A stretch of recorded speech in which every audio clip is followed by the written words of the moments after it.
Je cicatrise par les mots. J'y mets un peu de moi, j'y mets beaucoup d'amour. Et cet amour d'aimant me démontre qu'il faudra des mots doux pour m'aider, même si les mots doux c'est des modés. Car je veux tous les mots, même les mauvais, même les mots laids, si ce sont des mots vrais. Je veux les mots de toutes les couleurs, les mots bleus, les mots mauves et les mots roses des amoureuses. Je veux tous les modèles de ces mots terre et autres mots passants, par-ci, par-là. Je veux les arrogants et les modestes, les anciens et les modernes, les gros mots et les mollusques, les mollassons et les mots brusques. Je veux même les mots qui ne parlent plus, les motus et bouches cousues, ceux qui se terrent dans les monastères, les mots isolés, cachés dans les mausolées. Je ne veux pas que des mots de riches, des mots d'artistes. Je veux des mots dont la musique rendrait même Mozart triste. Plutôt que des pièces de mots nés, je veux aussi des mots morts, mis à la cave comme des mots mis, que l'on se murmure comme des mots me, à demi-mots. Je veux qu'on me dise les mots dits, tant qu'ils sont dits avec l'émotion et sans l'émotion de censure. Je veux des mots au sens pur, au sens dur, des mots dont on s'empare sans peur, pas des mots orphelins sans père.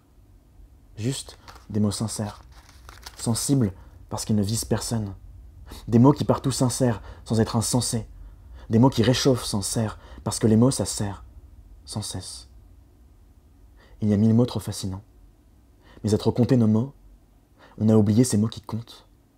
À trop peser nos mots, on a oublié les mots lourds, on a regretté les mots courts. Alors disons-les ces mots.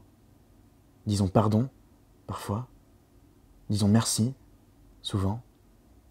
Et surtout, surtout, disons je t'aime, toujours.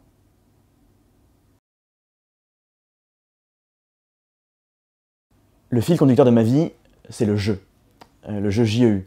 Le dernier vers de ce texte, de ce recueil, c'est « Le fil de l'existence est une corde à sauter ». Alors c'est peut-être un peu ça ma philosophie, c'est de prendre les choses telles qu'elles viennent, de dérouler la bobine, le fil de la vie, et de réussir à jouer avec cette bobine-là, et de trouver de la légèreté là où il y a de la pesanteur, là où il y a de la gravité. Et le jeu, c'est ce qui nous ramène à l'enfance, quelque chose de très pur que j'essaye de retrouver dans les mots que j'écris. Tout va bien dans ma vie, mais moi, je ne vais pas bien. Je l'ai entendu 100 fois cette réplique. Ce n'est qu'à la 100e qui fut le vrai déclic. Il vient de là le malheur de ce monde, de cette pression pour être heureux à chaque seconde, de l'impression que nos lignes droites sont des rondes et qu'on enfouit chaque instant dans une course contre la montre. Peut-être qu'il serait plus simple d'être des monstres, de ne pas lutter contre 3 aiguilles dans une botte de foin. La vie est parfois plus simple quand il y a quelque chose que l'on surmonte et qu'on ne se combat pas soi-même, comme son propre boss de faim. Après tout, c'est dans le temps que l'horloge.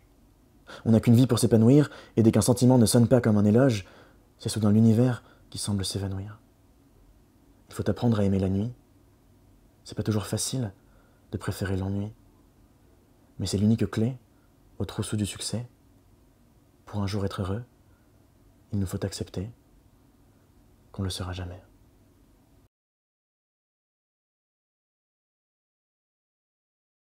Pour moi, la poésie, elle est un fil à plomb, précisément parce qu'elle donne du fil à retordre.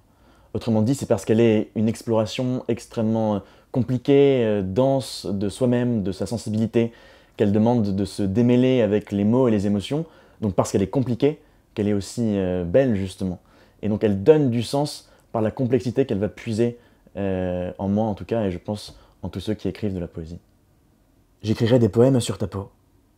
J'écrirai des romans qui parleront de toi. Je dessinerai des lignes voguant sur tes veines comme un radeau, et je tracerai des rimes sur ton dos avec mes doigts.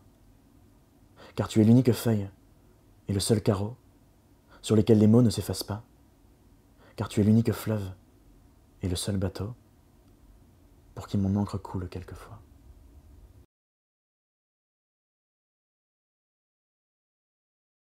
La métaphore que je file dans ce recueil, la théorie des cordes, c'est que avancer dans l'existence, c'est marcher sur un fil.